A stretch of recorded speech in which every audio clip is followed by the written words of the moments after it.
they want to do this.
Yeah.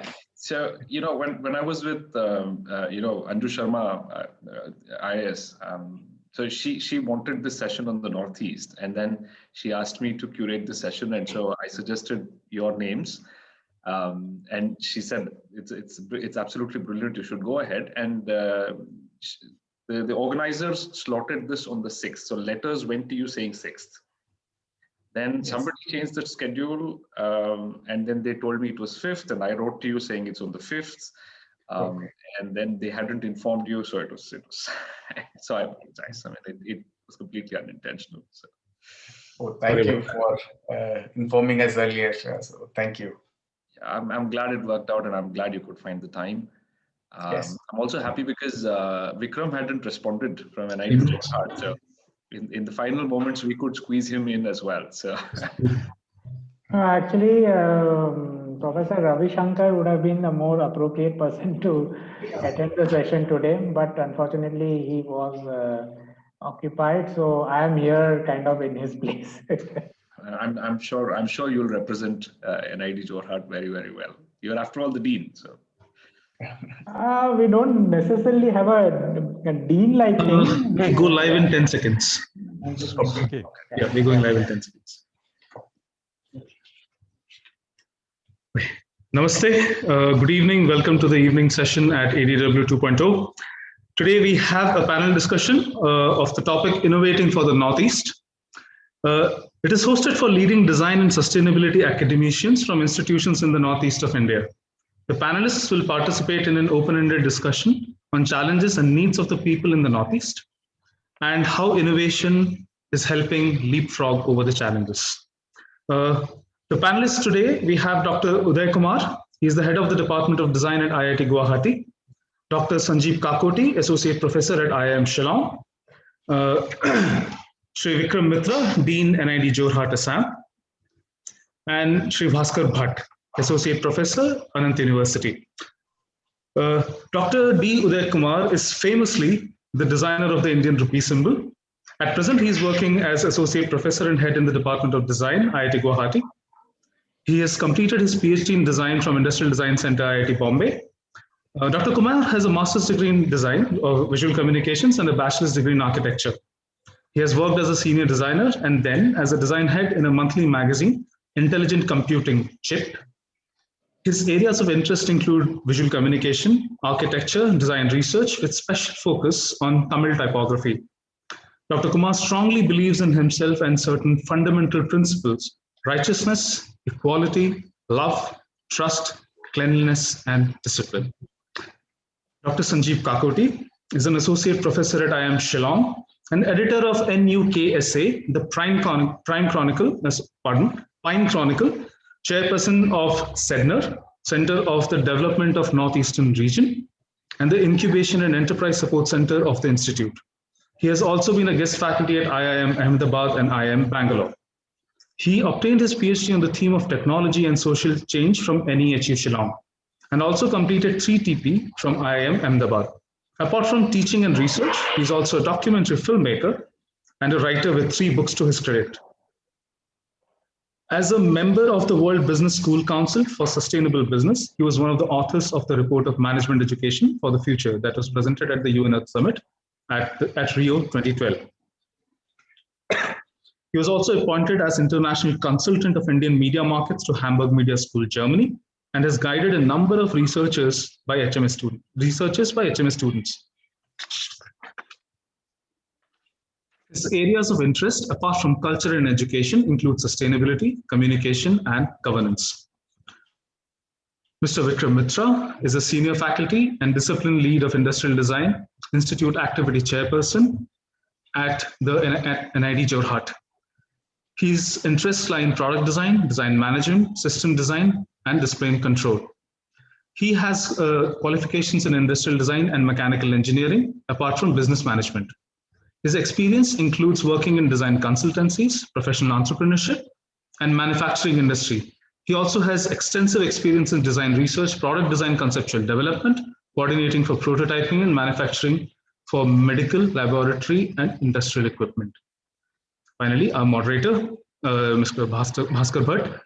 He's a professor and higher education management professional with 20 years of professional experience. His career has spanned various roles in institution building, teaching, and research. He has served at NID Ahmedabad, IIT Gandhinagar, ISDI Parsons, Mumbai.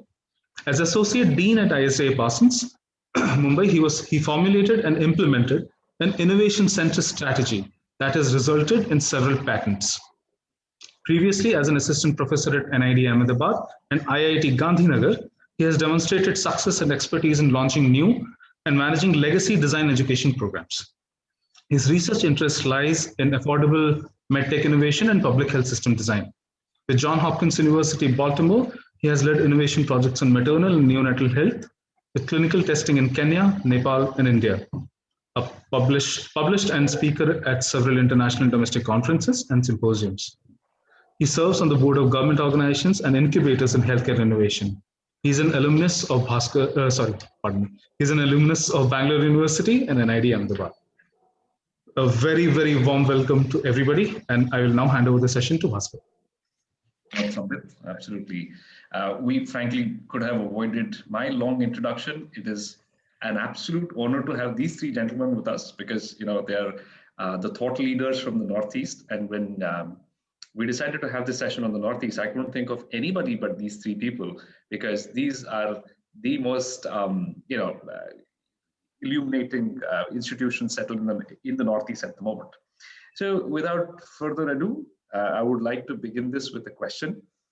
The Northeast poses specific challenges. It's a beautiful opportunity as well.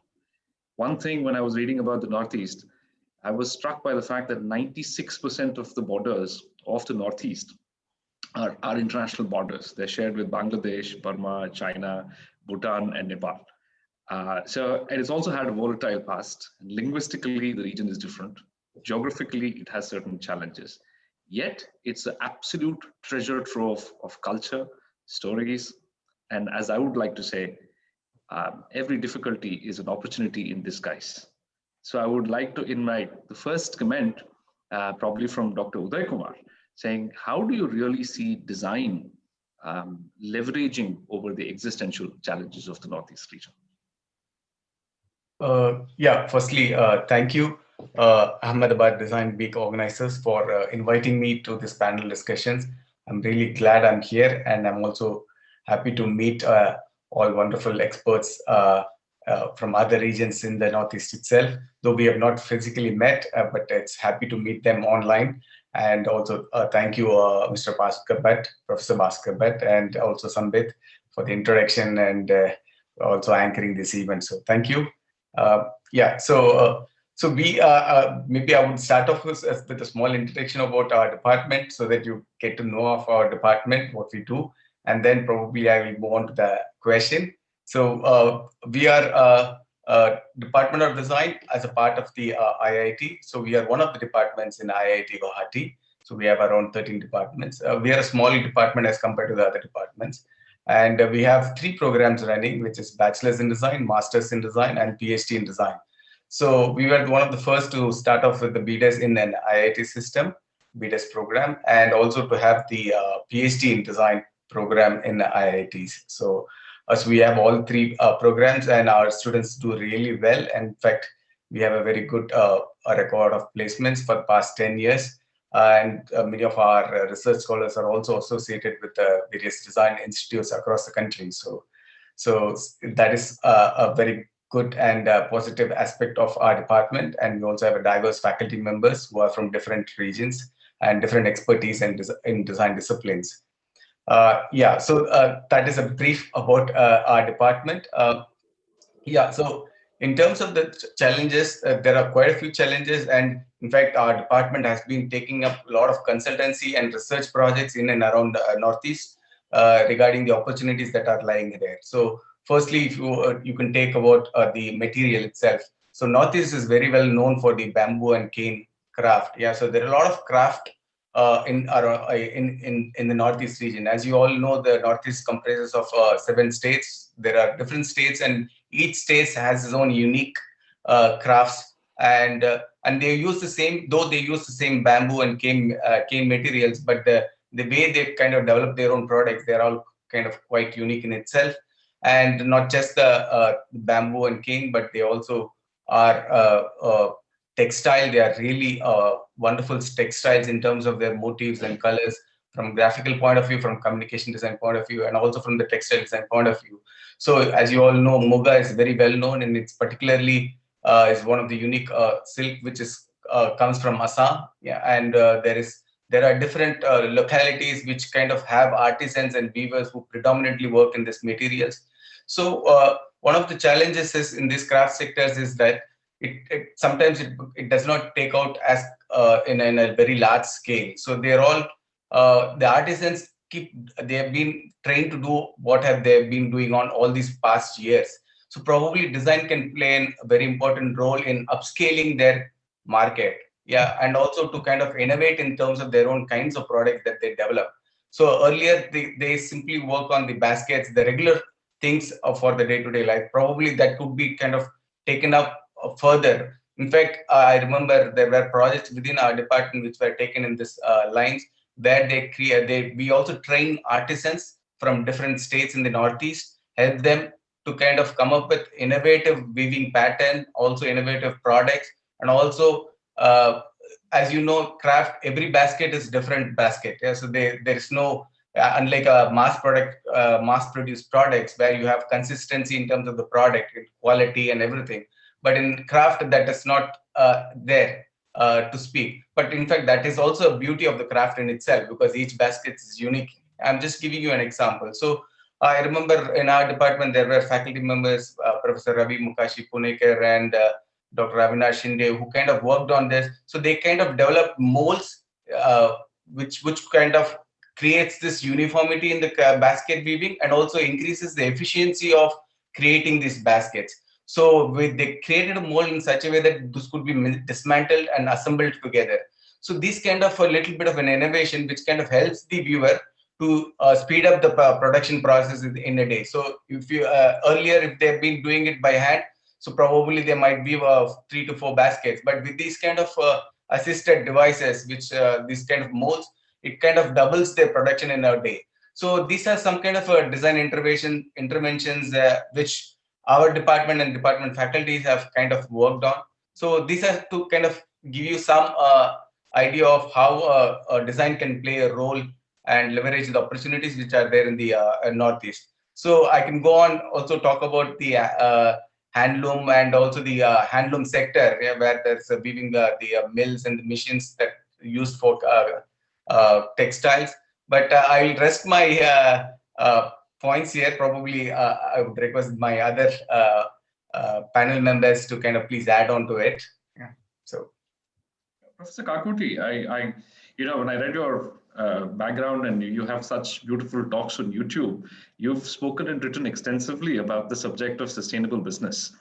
And also now that you're a faculty member at IIM Shillong, you also have a very unique vantage point, if I'm not mistaken, that you were born and raised in the Northeast. So you've actually seen the community from a very, very close range. So if we were to just expand the definition of design as artifact driven and we move to the larger gamut of innovation, how would your response be to the existential challenges of the Northeast? Okay. I would probably take it back a little. I can't help it because I'm a historian and my area of specialization is the history of the region. Oh, wonderful. So what happens is actually it's not 96% of the borders, it's close to 99%. 99%. It's just connected with a very, very narrow strip of land called, derisively called the Chicken's Neck. That's the Silicuri landmass. The rest, it's covered by foreign countries. Now, this very interesting about the Northeast. First thing that we need to understand is that it's a land of antiquity. It's a land of antiquity because it finds reference in the Mahabharata. It finds reference in the Puranas, the Kalika Purana, the Yogini Tantra. So it's a very, very ancient land, which is something that is often missed. And once you look at an ancient land, so the culture, heritage, and traditions of that region is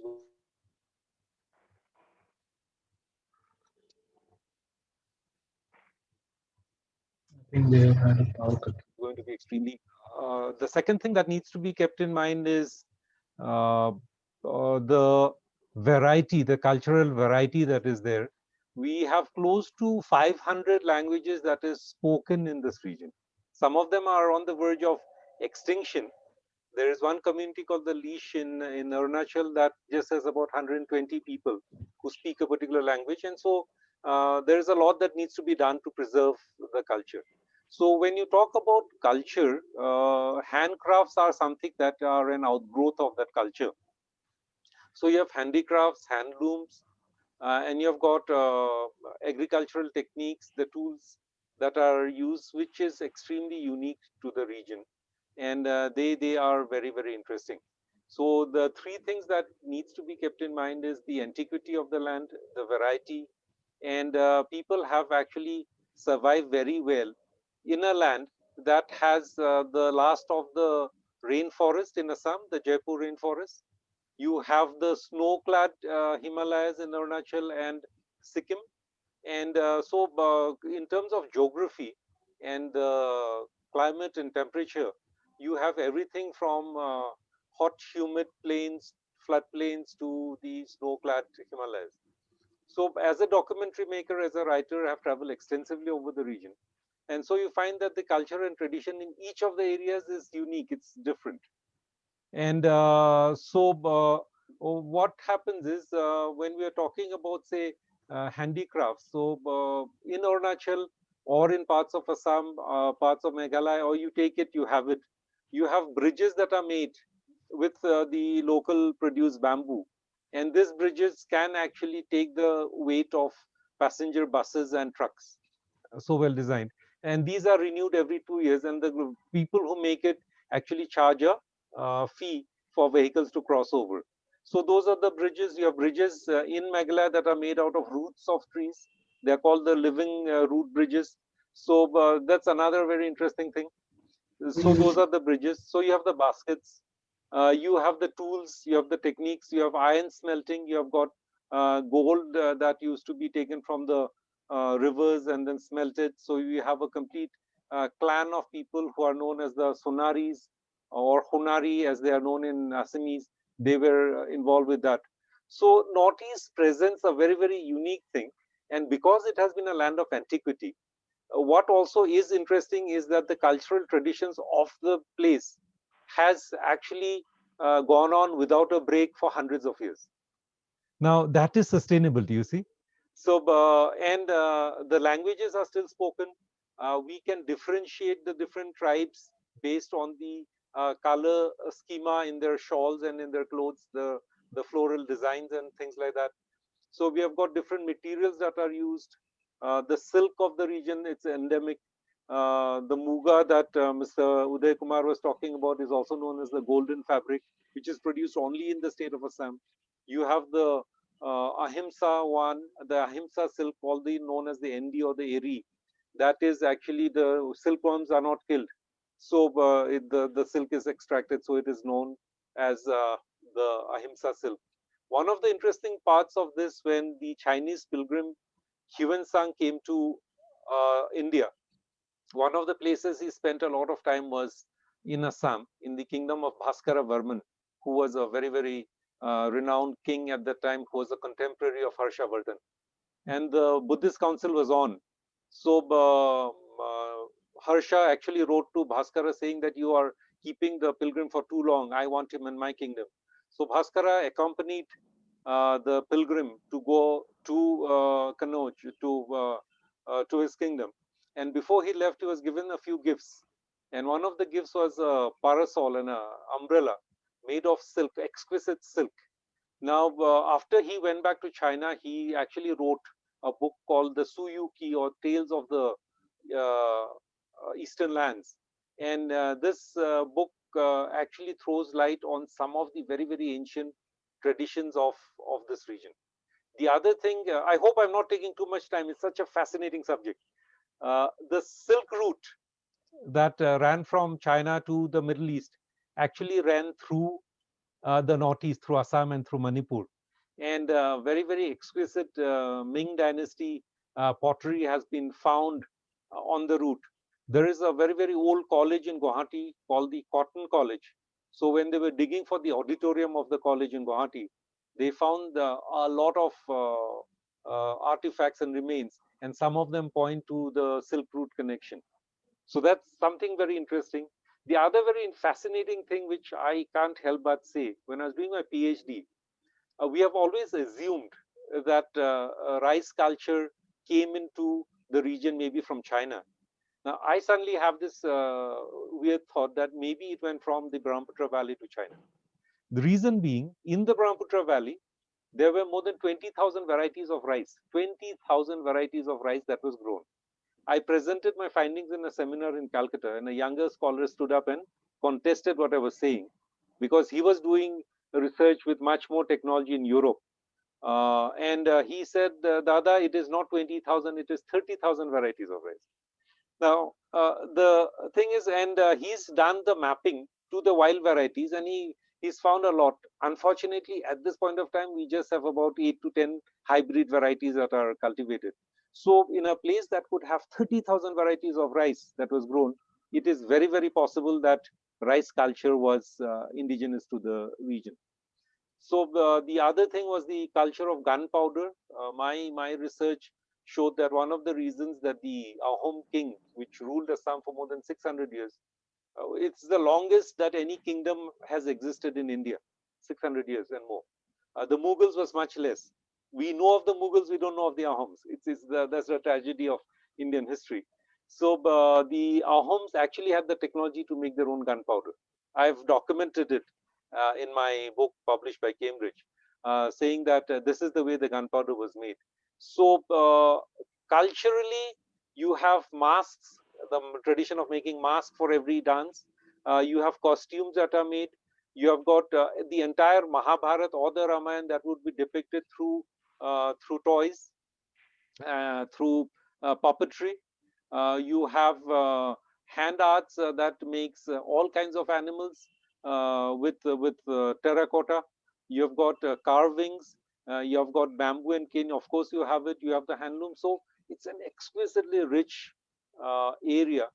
Unfortunately, thanks to globalization and the influx of the consumer culture, there is the very, very strong possibility that unless people are made to be proud of what they have, in the next 50 years, I think all of this will be found only in books and museums. I think I need to stop here, otherwise the rest of the panel is going to get very angry with me. No, not at all. I think it's moving along such interesting lines that I Yes. would probably request Sambit that we organize a special session where we get all of you Yeah. to actually lecture us on the history of the Northeast, because we could Wonderful. discuss for the entire day. And Yeah, of course. it's phenomenal. I mean, thank you. I guess that's a great suggestion. I'll put it forth and let's see what we can make out of it. Absolutely. I think we should do a seminar on this. And, Yeah.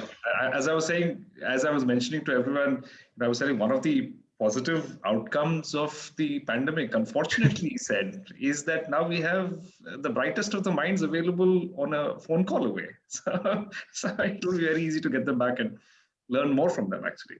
So I will now move the baton to Professor Mitra, because I know Professor Mitra. Professor Mitra was my senior in the National Institute of Design in Ahmedabad. So I have seen him work in the studios when I was there as his deputy. Now, 20 years back. But Professor Mitra is an industrial designer. So his main expertise lies in products. And that leads me to the next question, which we know that the Northeast as a region has not seen industrialization in a big way.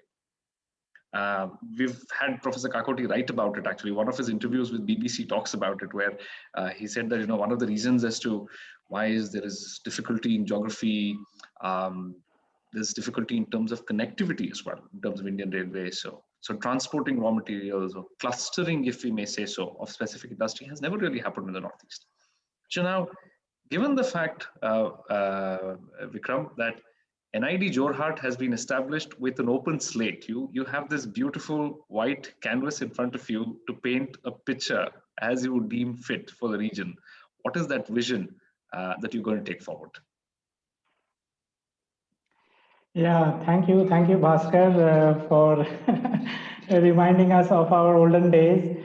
Of course, NID at Jorhat is still very new. We are still kind of infants, and we are just in the process of actually still setting up ourselves. Okay, I am also personally very new to this region, although I have come many a times until Calcutta, but probably this is the first time in my life I am like beyond Bangladesh, this side of the country. Nonetheless, we have been thinking about what we can do and how we can participate in the ecosystem. Definitely, NID has always had a very strong social mandate, and few initiatives we have been taking in the last year or year and a half until now. Not necessarily that we have formulated any vision or anything as yet for what and how we want to kind of contribute. However, for example, during the pandemic situation, we had an occasion to interact with the district commissioner here in Jorhat, and they were speaking about certain bamboo craftsmen who kind of have lost out on business on account of the pandemic, and then also there was certain needs of the staff of the department. Okay, so they wanted if we can build up certain face shields for them, and then we were able to successfully develop a bamboo strip based face shield with a little element of the gamusa, the gamusa fabric. And we were able to interact with a local self-help group, and they were able to kind of churn out a few of those quantities using some women self-help groups. These were typically for the Safai Karmacharis actually in Jorhat. So one little attempt we had, this was around in the month of May, June actually, this last year only. Beyond which, last year we had a small design week like thing, just like this, not as big as this Ahmedabad Design Week, but we had a small thing for our students where we were able to get one of our alumni from Nagaland, Margaret Zinyu. So she's working extensively with these loin looms, backstrap loin looms. So we were able to have a very interesting workshop where the students could develop simple ideas, including, stoles and scarves and things like that, using the kind of reliving that tradition. Also, we had a craftsman from Majuli, the face mask, or what you can say, it's not a face mask, it's like a kind of a part of the theater culture. So we had students also indulging in that kind of a tradition. Beyond which, on the initiative of Professor Ravi Shankar, we now have set up a small lab. We are calling it the Sustainable Materials Lab. Actually, it's a big kind of name, but sort of a little bit of an initiative we have taken. We have also one of our faculty, Dr. Dipankar Borua. He's also a PhD from IIT Guwahati. So he's spearheading that initiative. We have developed some things.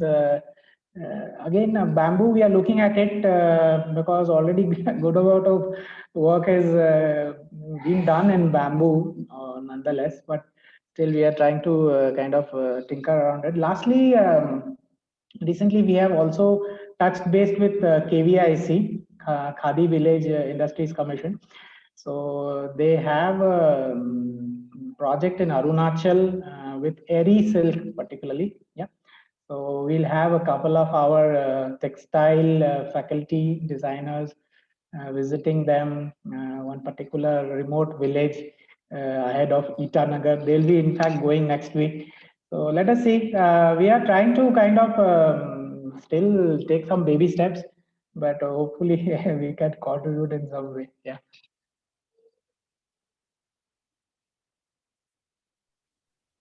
Bhaskar, you're on mute. I'm so sorry. It's a very typical mistake I do.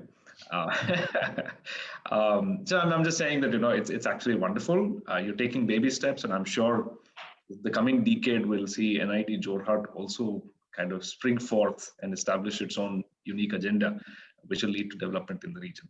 So something that Dr. Uday Kumar said, piqued my interest. And he talked about stories, which was again endorsed by Dr. Kakoti as well. So as a communications designer, Professor Udaya, we've always seen the Northeast as this absolute treasure trove of mythology and stories and scripts, right? What opportunities do you see, perhaps at a personal level? Actually, it's I can say again from examples from my own students' projects, because there are people from various states and various tribes in the Northeast. So some of them were very much inspired from their own local tradition in terms of the folk tales and folklore. And so they've come up with graphic novels, based on their own folk tales and trying to project their stories. And so some of the stories are really fascinating, which is very unique to the Northeast.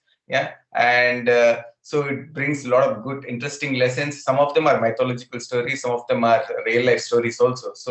So I remember a lot of our students taking up such kind of a projects in trying to kind of make it into a communication design project, and also project these stories to the outer world for people to kind of look at it and enjoy and read, and also learn about the culture and various customs of these local people. So that's one. And from communication design point of view, again, there are a lot of opportunities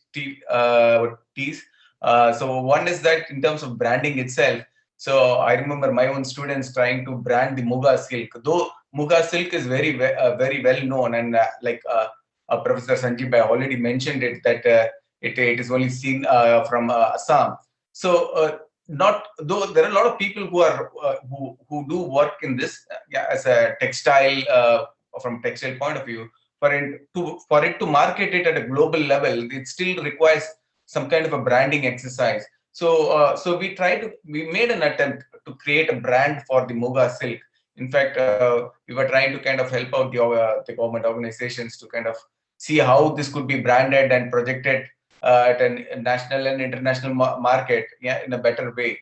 So these are some of the opportunities which we could see.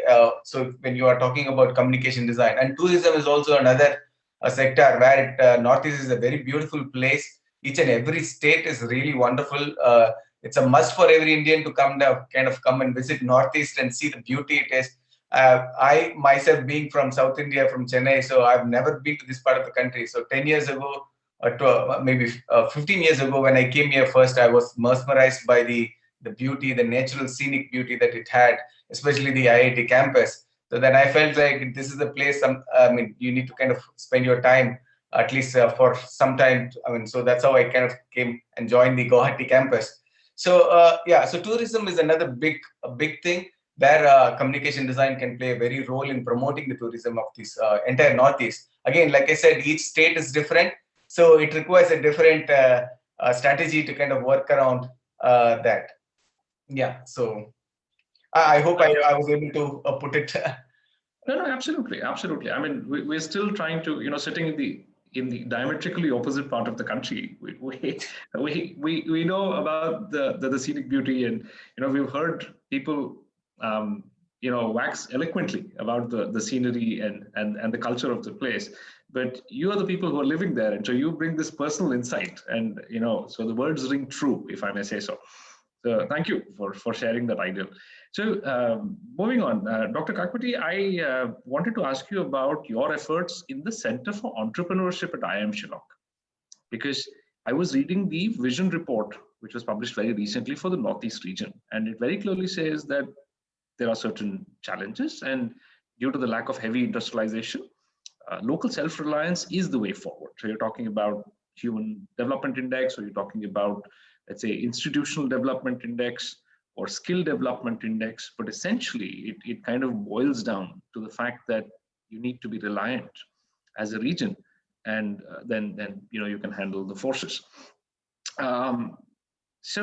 And I also know, coming from a design background, from an industrial design background, I know that design is also very entrepreneurial in its own way. I mean, we might be working in regularized professions, but there's always this little entrepreneur, peaking at every given opportunity, saying, we need to be able to do something. So I'm going to try and ask you a question which lies at the confluence of design, micro-entrepreneurship, innovation, specifically contextualized to the Northeast. If you could answer that, please. What do you think are the potential? Yeah, I think that's quite well put. One of the electives I had offered last year was called design thinking. And actually, we try and think that design is only designing products. Yeah, it's not. But it's such a big field, design. So, and design thinking is something that the Northeast needs desperately. Now, what has happened, I mean, for a historian and for somebody interested in the development of the region, what I realize is that probably the development model that the rest of the world has had, the development model that the rest of India has had, may not be suitable for the Northeast. Because we have made mistakes in our development model, the Western one, where we have always thought of big is beautiful. And here we have the exact opposite, small is beautiful, thanks to Schumacher.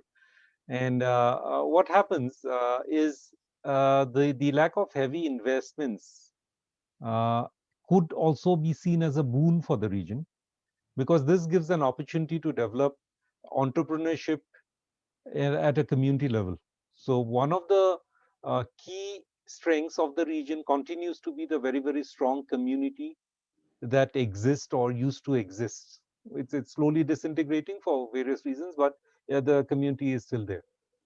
For instance, I was once in Manipur, and there's a place called Henglip, which is near Churachandpur. And this is a fascinating story. There was a road which required about maybe 8 hours of backbreaking journey by a four-wheel truck. That was the only means of communication, whereas a shorter route was entirely possible. And once, twice, three times, maybe they approached the government for a shorter route, it did not come. So the community decided to pool resources and build a road themselves. So they started an organization, and many of them were engineers working in different parts of the country. So they all bought a land mover, a bulldozer, as you may call it, and they actually bought it in Calcutta and tried to drive it all the way back to Manipur, which was a long haul. And they broke down, they couldn't do it, so they bought it from Assam, they brought it there, and the village people actually donated the land on which the road would be built, and they would just collect money for the diesel and for paying the driver.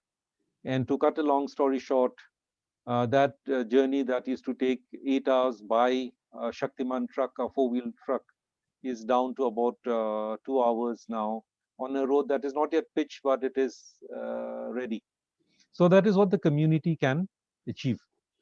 In the COVID situation, if you notice, you find that Northeast has a recovery rate close to 99%. The spread was very, very less, and this was essentially due to the community effort that went in. So the community method of doing business is something that we are trying to explore at IIM Shillong, and we are trying to mimic or study the Taobao model that the Chinese have used so successfully. So for the Taobao model, for people who might not have had exposure to it, is basically aggregation of products and services by one single entity. In this case, the Alibaba, they did that.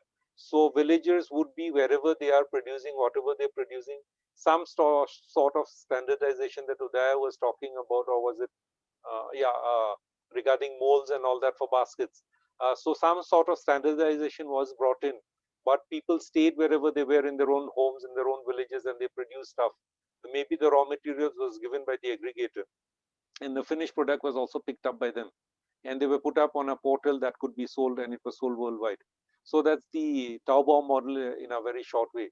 So what we are trying to do is trying to recreate that kind of a model whereby the community produces whatever they're producing in the comfort of their homes. They don't need to come and crowd our cities and make slums. That is the wrong method of development. So very interestingly, this is exactly what Dr. APJ Abdul Kalam, who's to be a visiting professor in our college, spoke about with me personally. We used to exchange a lot of notes. He was such a humble man. He would sit next to you with his arms around you and he'd start talking. So he had this concept called the Pura, providing urban amenities in rural areas. So it's a complete model of development for India that he had propagated, and it's such a beautiful and a simple solution to a lot of our problems. So I had promised him that we will start the first Pura in the Northeast and he'll come and inaugurate it, but it was not to be. We're still working on it. So what we need is to engage the community and come up with models where, because the other thing that is an area of concern for all of us is the skewed distribution of resources, because the incomes that are getting generated is going to the pockets of a very, very small minority, where the rest of the people are not getting the returns for all the hard work that they're doing. So using the community approach, maybe starting with Section 8 companies or not-for-profit companies, starting with farmer producer organizations or producer companies. These are the legal steps that the government has already provided in the Companies Act. All we need to do is actually come together and enable people to organize themselves, and actually the scale, the economies of scale that large industries are able to achieve can be achieved by smaller entities if they come together, and something like the Amul model. Yeah. I mean, there is no one single owner for Amul. Similarly, we can have similar models, say for bamboo, say for handicraft, say for food products, organic food, tea, you name it, you have it in the Northeast. So that is a possibility. And that's one area that we are trying to look at.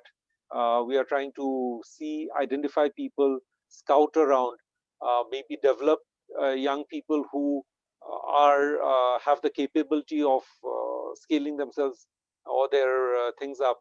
We are looking at tourism as a community activity. We are looking at development as a community activity, and I think that is a model that has a very, very strong chance of succeeding. Wonderful. Very, very nicely put. Thank you so much. Sambit, I'm going to keep my eyes on the clock. Do we still have time? If I can, I would like to squeeze one last question to Professor Mitra, please. Yes, we have 5 more minutes. Oh, wonderful, wonderful. Yeah. Time on the clock. So, Professor Mitra, my question to you raises a couple of points that Dr. Uday mentioned and Professor Kakoti mentioned, right? Professor Uday spoke about how certain molds were standardized for baskets. And then, of course, Dr. Kakoti mentioned how the Taobao model talks about standardization so that the same kind of products and services could be available to a larger populace.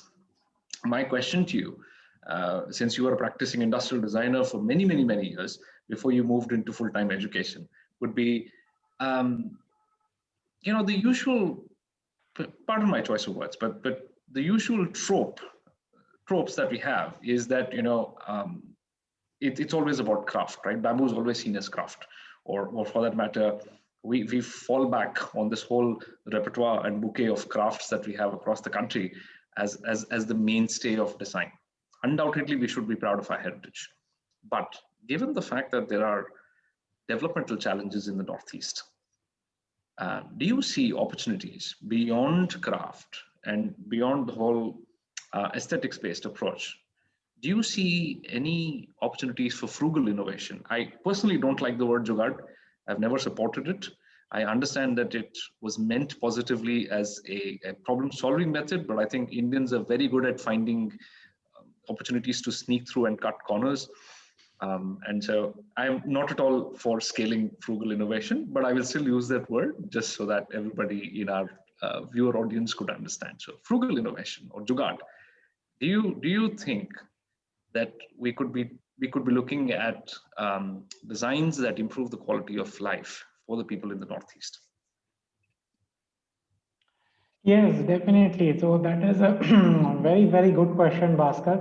And it is something that we are really looking at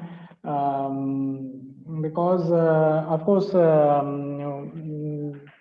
as you rightly put, no, we need to also look at the avenues beyond craft. Okay, and nonetheless, this indigenous innovations and there is a lot of scope, and it has a scope for social empowerment.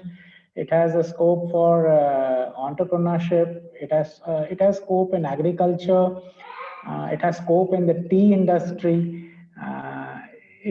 It's an amazing field. Probably we are also looking forward to maybe in the future, not in the immediate short term, but maybe we could work out certain postgraduate programs if possible. Those are very region specific for the Northeast. Maybe in this kind of a social innovation sector, which may include all these kind of indigenous product development, we can say. Yeah, so definitely it is a great avenue. It is a great avenue for all of us to look at. Yeah. Wonderful, wonderful. Thank you so much. Sambit, any questions from the audience? I can keep asking these gentlemen more questions, but you'll have to.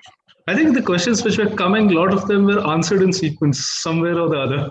So I do have a personal question though, if I may. Please. We have had a lot of, there's a cultural gap between, pardon my use of the term, the mainland India and the Northeast India. So what we have what we all listen to right now from all our experts here is that these are all opportunities in order to kind of assimilate both the cultures. The challenge, I think, would be to retain identities, because globalization is an equalizer and it is sometimes a ruthless equalizer. So what do we do in order, because the young generation, they look to the West a lot. Some of us do look inwards, but might be too late. So how do we make sure this assimilation is happening? It is bringing in all the goods which are associated with it, but the identities are not lost and retained.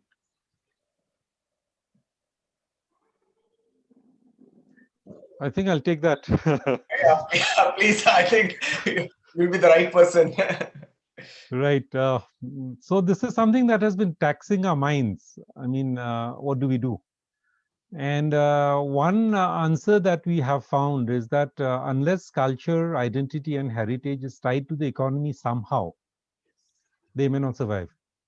So when Vikram was talking about crafts and all that, which could be used about industrial design and things like that, I was remembering a long conversation I had with representatives of Tata Steel, because they were trying to look at an alternative for steel, and because the tensile strength of bamboo is much more than steel. So was there a possibility of replacing steel with bamboo? Now, supposing bamboo were to come up as a viable alternative to steel,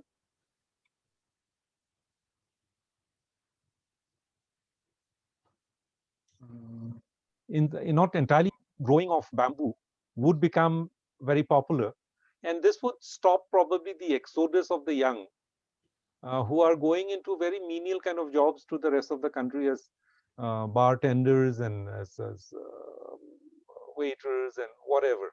I'm not trying to belittle what they are doing, but it might be economically more viable for them to stay back home and get in touch with this. The other thing is, if you read the papers, you will find that because of our engagement in the for the armed forces at high altitude, there is need for specialized equipment, including clothes. Now, some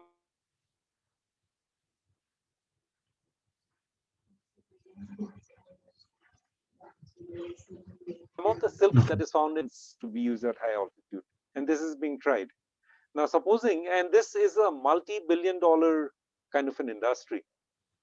So, and there is a tradition which is there, and all we need to do is tweak the products as to what products can be produced out of, say, the Eri silk or the Pat or the Muga and stuff like that. In terms of Muga, I was very impressed with some of the presentations. I was in the jury made by PhD scholars from IIT Guwahati, where they had looked at Muga as an item that could be used for medicinal purposes in bandages and all that, and it worked very well for diabetic foot. So there is a possibility of actually commercializing some of the produce and products that are available. So once these can be made popular and these are kind of economically very viable for the young people, so the entire process of producing it, growing it, adding value to it, this is a part of the heritage that this region has. So this is the way we can preserve the heritage, not by saying that heritage needs to be preserved for the sake of preservation. No, it's going to be preserved because it makes good sense. It makes absolutely good economic sense to preserve it. I was in a meeting with a group from Taiwan. They had come up with more than 22 varieties of tea, and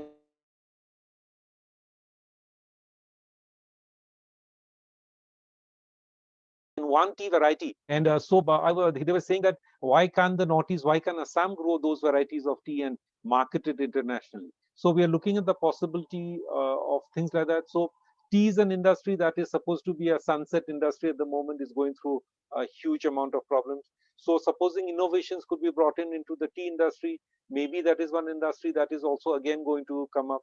We have issues of sustainability in packaging and stuff like that. Assam used to be a very large producer of jute, which has been used as a packaging.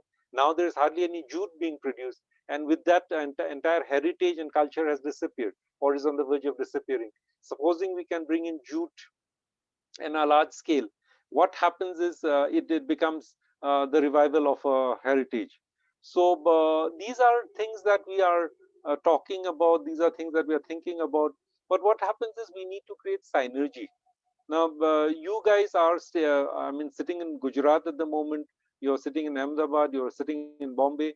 What happens is you have got access to much more information, access to markets, and here we are. We have got access to artisans.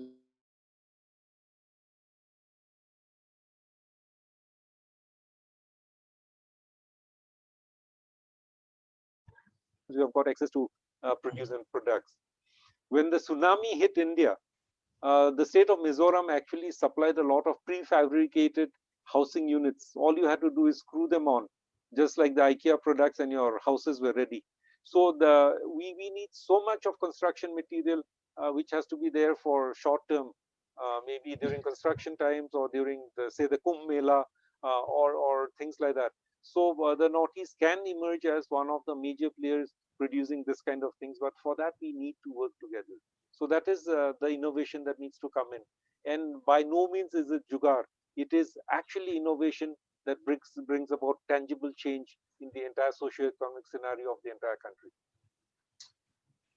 Thank you so much, Professor Kakoti.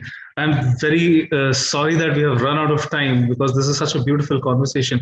And for a lot of us, the Northeast is a little bit of, sometimes it's a foreign country because we do not know, we know what it is, but we do not know what it is at the same time. This is such a fascinating insight. So I'm, on behalf of ADW and on behalf of Karnavati University, I'm extremely honored and privileged to thank all of you for bringing your wisdom, bringing your knowledge, bringing the rich heritage of our Northeastern brethren to us. Thank you very much. Thank you so much, Bhaskar. Thank you, Dr. Kakoti, Dr. Uday Kumar. Thank you, Professor Mitra. Thank you so much. Thank you. I would like to extend a word of thanks to all the gentlemen here. Thank you, Samrit. You held everything together wonderfully well. And to all the distinguished professors over here, it's been absolutely fascinating. And I shall actually invite myself as soon as the pandemic is over to fly to the Northeast and hope to meet each of you in person. And so I get to experience the beauty of your campuses. And let me know when you plan that. Let me know when you plan that. We probably can travel together. Lovely. Welcome to the Northeast. Thank you so much. Thank you so much. Thank you so much. Thank you. Thank you all. Thank you. Thank you. Thank you. Thank you. Thank you.